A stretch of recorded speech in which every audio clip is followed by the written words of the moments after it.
In the sterile glow of a high-tech hospital room, surrounded by beeping machines and the hushed whispers of the world's top medical minds, billionaire tech mogul Alexander Voss lay on his deathbed, his once powerful frame reduced to a fragile shell. 20 renowned doctors from across the globe had been flown in on private jets, their expertise pooling into a desperate symphony of tests, scans, and consultations, but nothing worked. His vital signs flickered like a failing stock ticker, and the clock was ticking down. Little did anyone know, the miracle wouldn't come from a Harvard degree or a $1 million machine, but from the unassuming eyes of a poor young girl scrubbing the floors just outside his door. If this story of unlikely heroes, hidden truths, and the power of overlooked wisdom grabs you right from the start, hit that like button now and subscribe to our channel for more heart-pounding tales that prove anyone can change the world, because who knows, the next story might inspire you to spot your own hidden miracle. Alexander Voss wasn't just rich, he was a titan. At 62, he'd built Vostech from a garage startup into a trillion-dollar empire, revolutionizing AI and quantum computing. His life was a whirlwind of boardrooms, yachts, and philanthropy galas, but beneath the glossy exterior lurked a man haunted by isolation. Divorced twice, estranged from his only son, and surrounded by yes-men, Alex had poured his soul into work, ignoring the subtle warnings his body had been sending for years. It started with fatigue he dismissed as jet lag, then unexplained pains he chalked up to stress. By the time he collapsed during a keynote speech in Singapore, it was too late, or so it seemed. Rushed back to his private wing at New York's elite Meridian Hospital, Alex became the center of a medical enigma. His organs were shutting down one by one, defying every diagnosis. Poison? Rare genetic disorder? Autoimmune apocalypse? The doctors argued, theorized, and failed, their egos clashing like thunder in the confined space. Enter Lila Ramirez, a 19-year-old immigrant from a dusty village in rural Mexico, who had crossed borders with nothing but dreams and a worn backpack. In New York, she scraped by on minimum wage as a hospital janitor, sending every spare dollar back to her ailing mother and younger siblings. Lila's days blurred into nights of mopping endless hallways, dodging rude staff, and stealing moments to study English textbooks under flickering fluorescent lights. She wasn't educated in medicine, her schooling had ended at 14 to help on the family farm, but she had something rarer, an intuitive wisdom born from hardship.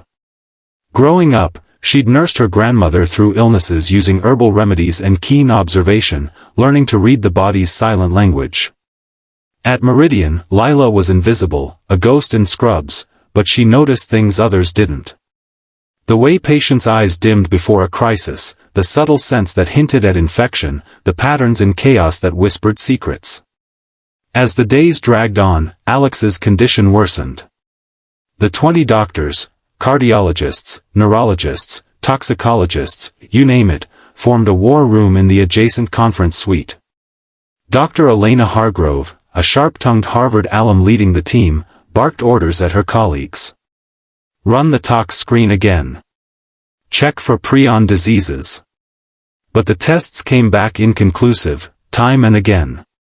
Alex's son, Marcus, flew in from Europe, his face etched with regret. Marcus had rebelled against his father's empire, pursuing art in Paris, but now guilt gnawed at him. "Dad, if you can hear me," he whispered during visits, "I'm sorry for walking away." Alex, drifting in and out of consciousness, could only squeeze his hand weakly. The media frenzy outside was relentless, paparazzi camped in the parking lot, headlines screaming, "Billionaire's mystery illness, end of an era?" Investors panicked, Vostech stocks plummeted, and whispers of corporate sabotage rippled through the board. Lila's shift overlapped with the chaos. She cleaned the billionaire's suite daily, slipping in during brief lulls when the doctors stepped out. At first, she kept her head down, intimidated by the array of machines and the aura of importance. But as she wiped down surfaces, she couldn't help but observe. Alex's skin had a peculiar pallor, not just pale but tinged with an unnatural hue. His breaths came in shallow rasps, and there was a faint, metallic odor in the room that reminded her of something from her village days, contaminated well water, perhaps? She shook it off. Who was she to question experts? Yet, night after night, as she emptied trash bins filled with discarded syringes and reports, doubt crept in. One evening, while mopping near Alex's bed, she overheard the doctors debating. "It's not environmental," one insisted. "We've ruled out everything." Lila paused, her mop frozen. Environmental?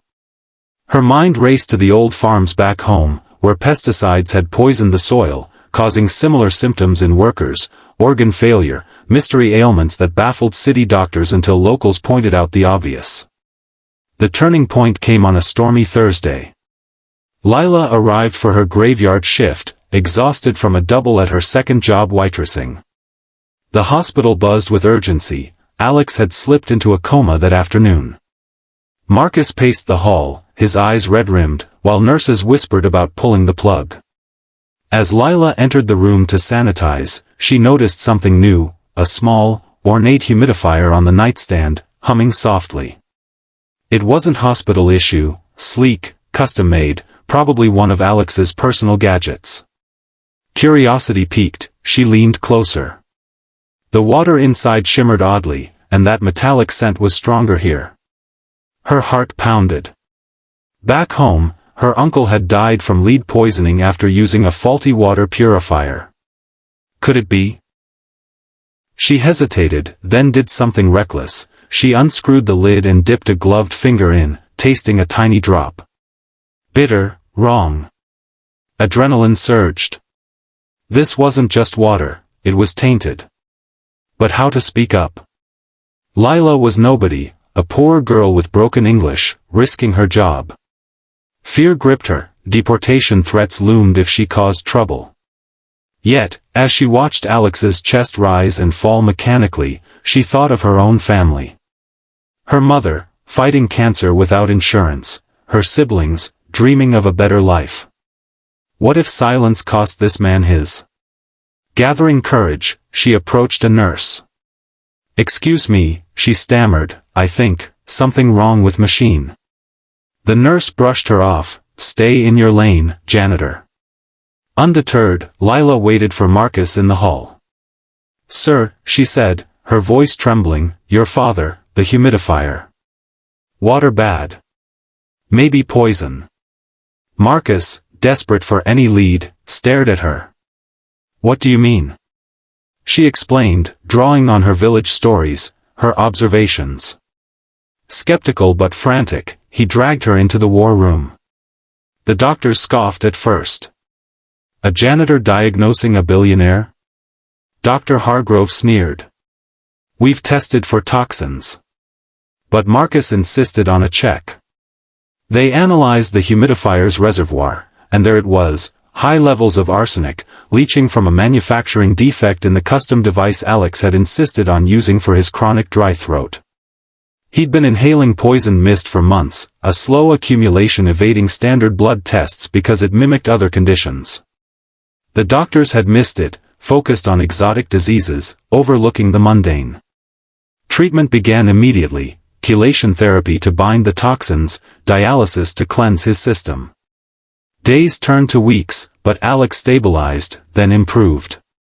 The coma lifted, color returned to his cheeks. As Alex recovered, the story unraveled deeper. The humidifier was a gift from a rival executive, subtly sabotaged, not murder, but corporate warfare gone wrong.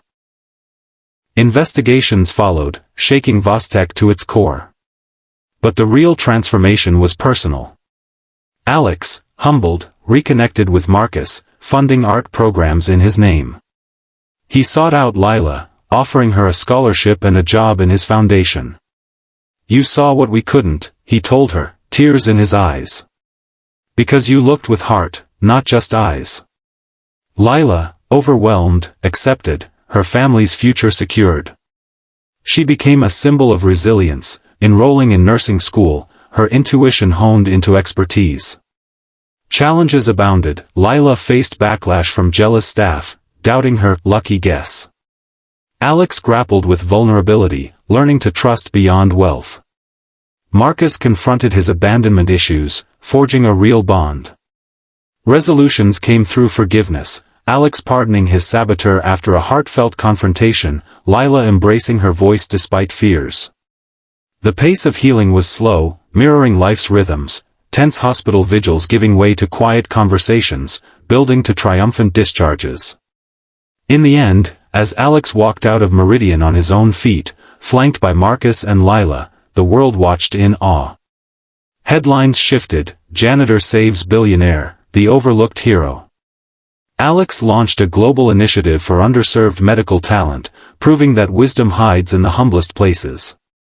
Lila's mother received top care, her siblings scholarships. The message? In a world blinded by status, the poorest among us often hold the richest insights. Never underestimate the quiet observer, they might just save your life. If this tale of redemption, courage, and hidden strength moved you, reminding us that true vision comes from empathy, not expertise, smash that like button to show your support, and subscribe for more stories that uplift and inspire. Who knows what overlooked miracle awaits in your own life? Turn on notifications so you never miss out, because every story could be the one that changes everything.